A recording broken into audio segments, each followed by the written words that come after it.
Hello students, I welcome you all to today's session. I hope all of you are doing perfect at your places. Today's topic is materials, metals and non-metals. Learning objectives: metals, the physical properties; non-metals, the physical properties; metals, chemical properties, and non-metals, chemical properties. Uses of some common metals and uses of common non-metals. An element in the building block of all the matter, it is a pure type of substance made up of same kind of atoms based on their general physical and chemical properties. Elements are classified as metals and non-metals. Most of the elements are metals. Some elements show properties of both metal and non-metals and they are called the metalloids. तो आपके metals और non-metals दो categories होती हैं. कुछ substances में दोनों की ही properties होती हैं. We call them metalloids. Now, metals and non-metals have opposite properties and the contrast between the two groups make it possible to differentiate between each other. Now, metals, the physical properties of them. All metals show similar physical properties. Metals are in general hard and strong. There are, however, a few exceptions. For example, the physical state. Under normal pressure, all metals except mercury are solid at room temperature. Mercury is liquid at room temperature. तो सारे metal normal आपके room temperature पे solid रहते हैं except for mercury. Then color, most metals except gold and copper are silvery grey in color. Copper is reddish brown and gold is golden yellow. Appearance, all metals are shiny. The characteristic shine of metals is called the metallic luster. Thus, all metals have metallic luster and metals can be easily polished. आप metals को polish भी कर सकते हैं. And the hardness, most metals are hard except sodium and potassium. Sodium and potassium metals can be easily cut with a knife and osmium is hard enough to scratch a glass. Then comes the tensile strength. The metals have high tensile strength. Metals are very strong. Iron can bear a lot of stress. That is why it is widely used in construction of buildings, bridges, railway lines, etc. Then comes the malleability. Metals are malleable. This means that metals can be hammered into very thin sheets. Silver can be beaten to very thin leaves. Gold and silver are the most malleable metals. Gold is so malleable that even its small quantity can be hammered to extremely thin sheets without disintegration. And you might have seen silver bark on barfi. Aluminum foil is used in the packaging of food materials. अब malleability का मतलब होता है कि आप कितना hammer करके उसको मोल्ड कर सकते हैं. गोल्ड इतना मैलिएबल होता है कि आप थोड़ा सा गोल्ड भी लोगे, उसको भी हैमर करोगे, वो भी पतली सी शीट में आपका कन्वर्ट हो जाएगा और उसका डिसइंटीग्रेशन तभी भी नहीं होगा. And then ductility. Metals are ductile. This means that metals can be drawn into thin wires. Platinum, gold and silver are the most ductile metals. They can be drawn into very thin wires. पतली से पतली wires में आप इनको convert कर सकते हैं. This means this shows the ductility of the metal. And then the conductivity. Metals are good conductor of heat and electricity and silver is the best conductor of electricity and copper is the next best conductor of electricity. अब ज़्यादातर आपका copper use करा जाता है electricity के लिए क्योंकि वो silver से cheaper होता है, सस्ता होता है. Then comes the density. Metals except sodium and potassium have high densities. Sodium and potassium have much lower densities. And then comes the sonority. Metals are sonorous. आवाज आती है. Metals when hit by a hammer produce a ringing sound. That is why metals are used for making the bells and wires for musical instruments. क्योंकि इनसे आपका जैसे ही hammer करता है या contact में आता है किसी और चीज के, एक sound produce करता है. Now think yourself and this question you have to answer on your own. Now there's an activity to show that metals conduct electricity. Set up a simple electric circuit with the help of an electric cell, bulb and some materials like a key or iron rod, a copper wire, a metal weight, a piece of coal, a rubber, etc. as shown in the figure given alongside. Now observe in which case the bulb glows. The bulb glows when the connecting wires are attached to metallic key, copper wire and iron rod, whereas it does not glow when the wires are connected to coal or rubber. Things made of metals are good conductors of electricity, whereas coal and rubber do not conduct electricity. तो आपका जो metals होते हैं, they are good conductors of heat and electricity, and आपके जितने भी non-metals होते हैं, except for a few exceptional cases, वो conduct नहीं करवाते हैं. Now non-metals, the physical properties. Non-metals are quite different from metals and have physical properties almost opposite to those of metals. Some common general physical properties of non-metals are given below. Number one is again the physical state. Non-metals may occur as solid, liquids and gases at room temperature. Under normal conditions, sulfur and phosphorus are solids, bromine is a liquid, whereas hydrogen, oxygen and nitrogen are gases. Color. Non-metals exist in many colors. Sulfur is yellow, phosphorus is white or red, chlorine is greenish yellow, bromine is reddish brown, hydrogen, oxygen and nitrogen are colorless. Then the appearance, non-metal are dull in appearance, that is they do not shine. However, graphite and iodine are the only non-metals which have metallic luster. Then the tensile strength, non-metals have low tensile strength, that is non-metals can easily be broken. Malleability and ductility, non-metals are neither ductile nor malleable. Non-metals cannot be drawn into wires and beaten into leaves or sheets. Non-metals are brittle, that is non-metals break into pieces when pressed hard or hammered. Conductivity, non-metals do not conduct heat and electricity. Non-metals are insulators. Graphite, however, is a good conductor of heat and electricity. Then comes the density. Non-metals usually have low densities and they are brittle. Diamond, which is formed of carbon, however, is an exception. Diamond is the hardest natural substance known. Then comes the sonority. Non-metals do not produce sound when it's hit with an object, that is non-metals are non-sonorous. तो non-metals में आपको ज़्यादा luster भी देखने को नहीं मिलता and they are also non-sonorous, यानी कि इसमें से आवाज़ नहीं आती है. Then metals, the chemical properties. Metal differ in their ability to react with the other substances like air, water, acids and bases. All metals give a similar mechanical or chemical reactions. However, the reactivity of metal depends on its nature and the reactions. For example, the sodium, which is a sodium Na plus oxygen, in the room temperature it is sodium oxide, which is Na2O. Magnesium Mg, oxygen O2, on heating burns with a dazzling white light, which is magnesium oxide or MgO.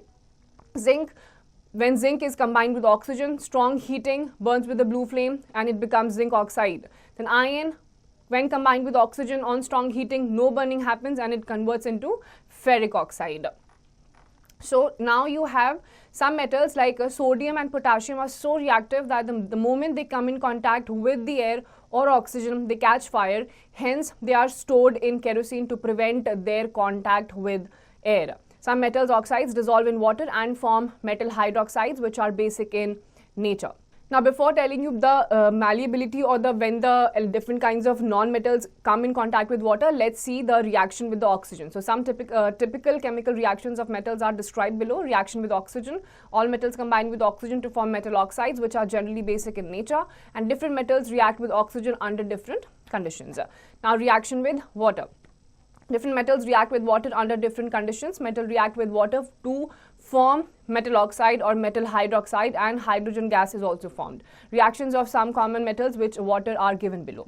Sodium combined with water converts into sodium hydroxide plus hydrogen is evolved. Magnesium, when combined with water, magnesium hydroxide plus hydrogen. Iron plus steam gives out ferso or ferric oxide plus hydrogen. And copper, when combined with water, gives out no reaction even at high temperature. Now, all metals do not show same reaction with the water. Sodium is very reactive. It reacts vigorously with water. Therefore, it is stored in kerosene. And on the other hand, iron reacts slowly with water and copper does not react even with hot boiling water. So, different metals and non-metals, they react differently when they are combined with oxygen and with water. Now, activity, aim to observe the reaction of sodium with water. Procedure, take a 250 ml beaker containing about 200 ml of water. Put a small piece of wheat grain size of sodium into it and observe what happens. Do you see vigorous reaction with the evolution of fumes in the beaker? Why does the piece of sodium catch fire sometimes? Dip a red litmus paper into the solution in the beaker. Why did the red litmus paper turn blue? Why does the solution become basic? Inference, sodium is highly reactive. On reaction with water, it produces sodium hydroxide, which is basic, and hydrogen gas, which catches fire. It is due to this sodium hydroxide that the litmus paper changes its color. Now, caution, do this activity only in the presence of your teacher because it is highly reactive. It may cause some sort of damage also. Now, reaction with acids. When a metal reacts with an acid, effervescence or bubbles of hydrogen gas are formed with the evolution of heat energy, and salt is also formed. Reaction of some common metals with dilute hydrochloric acid are given below. Magnesium plus hydrochloric acid in the room temperature it gives out magnesium chloride plus hydrogen, which is rapid. Then aluminum plus hydrochloric acid, which is diluted in the room temperature. It gives out aluminum chloride plus hydrogen. This is also very rapid. Then zinc plus diluted hydrochloric acid in the room temperature gives out zinc chloride plus hydrogen, which is not rapid, it is moderate. And then iron plus hydrochloric acid gives out on heating, iron chloride plus hydrogen, which is moderate. Now copper plus hydrochloric acid gives out no reaction even on heating. So generally metals give hydrogen when they react with the dilute acid. However, copper does not react with dilute hydrochloric acid even on heating, but it reacts with the sulfuric acid. So maximum times metals give out hydrogen when they are at the room temperature or sometimes when they are heated. Now reactions with the bases. Most metals do not react with bases. Aluminum, zinc and lead react with the strong bases like sodium hydroxide or potassium hydroxide to form some complex compounds with the evolution of hydrogen gas. Hydrogen gas निकल जाती है, release हो जाती है. Aluminum plus sodium hydroxide on heating gives out sodium aluminate plus hydrogen, and zinc plus sodium hydroxide on heating gives out sodium zincate plus hydrogen. Now check yourself, and these questions you have to answer on your own. Now there's a Factopedia.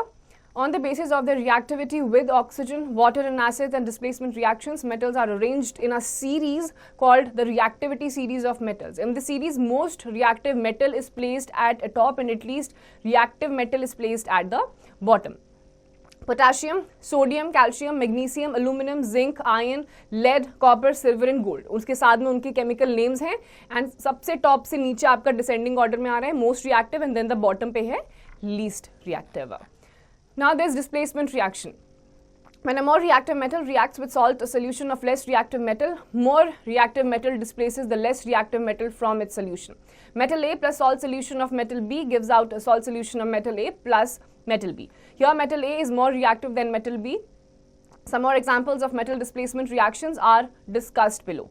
When aluminum metal is dipped in the solution of copper sulfate, it forms aluminum sulfate and copper is displayed. For example, aluminum plus copper sulfate gives out aluminum sulfate plus copper है. तो आपका जो ज़्यादा strong chemical होता है या फिर जो भी आपका सबसे स्ट्रॉन्ग होता है डिस्प्लेसमेंट रिएक्शन में वो टेक ओवर कर जाता है. Now when iron reacts with solution with copper sulphate, it gives iron sulphate and copper. Iron, which is Fe plus copper sulfate, which is CuSO4, gives out iron sulfate FeSO4 plus copper, which is Cu. In the above two reactions, aluminum and iron are more reactive than copper. That's why they replace copper from the solution of copper sulfate. जो ज़्यादा highly reactive होगा वो हमेशा displacement reaction में overtake कर जाता है, replace कर देता है. Now, when copper metal is dipped in the solution of aluminum nitrate, no reaction takes place because copper is less reactive than aluminum. Aluminum nitrate AlNO3 plus copper gives no reaction, and magnesium plus copper sulfate gives out magnesium sulfate MgSO4 plus copper. Then zinc plus copper sulfate gives out zinc sulfate plus copper, and then iron plus copper sulfate gives out iron sulfate plus copper. From the above reaction, we find that magnesium Mg, zinc Zn and iron Fe can displace copper Cu from copper sulfate solution, but copper Cu is not able to displace these metals from their salt solutions. All these metals are therefore more reactive than the copper. तो ज़्यादातर आपके जितने metals होंगे इन सारे reactions में, because सारे के सारे metals आपके copper से ज़्यादा highly reactive थे तो वो displace नहीं कर पाए. Therefore, it can be concluded that a more reactive metal can displace less reactive metals from their salt solutions, but a less reactive metal cannot displace more reactive metals from their salt solutions. Now, there's an activity to observe displacement reactions. Procedure: take 5 beakers with about 50 cc of water in each and label them as first, second, third, fourth and fifth. Now dissolved about 2 grams of each substance given below in the beakers as shown in the figure given below. Stir the contents in each beaker and record your observations. Beaker 1, iron nail fillings plus copper sulfate. Beaker 2, iron nail fillings plus zinc sulfate, then copper turnings plus iron sulfate. Then in the fourth beaker, copper turnings plus magnesium sulfate, and beaker 5, zinc granules plus copper sulfate. Now, why do you see no change in the beaker 2nd, 3rd and 4th, while copper precipitates in beaker 1 and 5 with the formation of iron sulfate and zinc sulfate respectively? In this process, the blue color copper sulfate disappeared in beaker 1st and 5th. Inference: more reactive zinc and iron displace less reactive copper from its salt. Now, non-metals, the chemical properties. Non-metals do not react with each other at normal temperature, but the reaction occurs at a high temperature. Some general chemical properties of non-metals are described below. For example, reaction with the oxygen. Non-metals react with oxygen to give non-metallic oxides. Such oxides are either neutral or acidic in nature. Acidic oxides of non-metals dissolve in water to form corresponding acids, and reaction of some common non-metals with oxygen are described below. For example, in case of phosphorus, phosphorus is a non-metal, it also reacts with the oxygen. So phosphorus reacts with oxygen to give two oxides, phosphorus trioxide P2O3 and phosphorus pentoxide P2O5. Both are acidic oxides.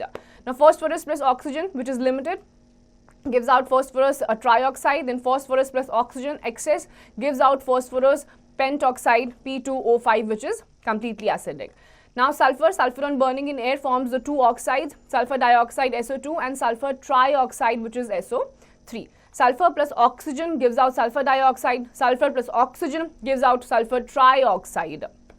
Now both these oxides are acidic in nature and dissolve in water to form acids. Sulfur dioxide SO2 plus water H2O gives out sulfurous acid, which is H2SO2. Sulfur trioxide plus water gives out sulfuric acid, which is H2SO4. Then hydrogen reacts with oxygen to form water. Water is H2O, is a neutral oxide. Hydrogen plus oxygen gives out water, which is completely neutral. Now, so some non-metals, when they react with oxygen, maximum times they convert themselves into acidic solutions. Now activity, aim to observe the action of oxygen on sulfur. Observe, take a small amount of sulfur powder in a deflagrating spoon and heat it as shown in the figure alongside. Heat the sulfur powder on a low flame. When sulfur starts burning, introduce the spoon into a glass jar and cover it with a lid. Do not expose yourself to the fumes as they are toxic. Now put a small amount of water into the jar and shake it. Test the solution with the blue litmus paper. What do you observe? Does the blue litmus turn red, and why? Inference, sulfur reacts with oxygen in the air to form sulfur dioxide, which when dissolves in water forms sulfurous acid and turns blue litmus red. So S plus O2 gives out SO2, which is sulfur oxide, sulfur dioxide, and SO2 plus H2O gives out H2SO3, which is sulfurous acid. And this entire process happens when non-metals combine with oxygen and they give out acidic solutions.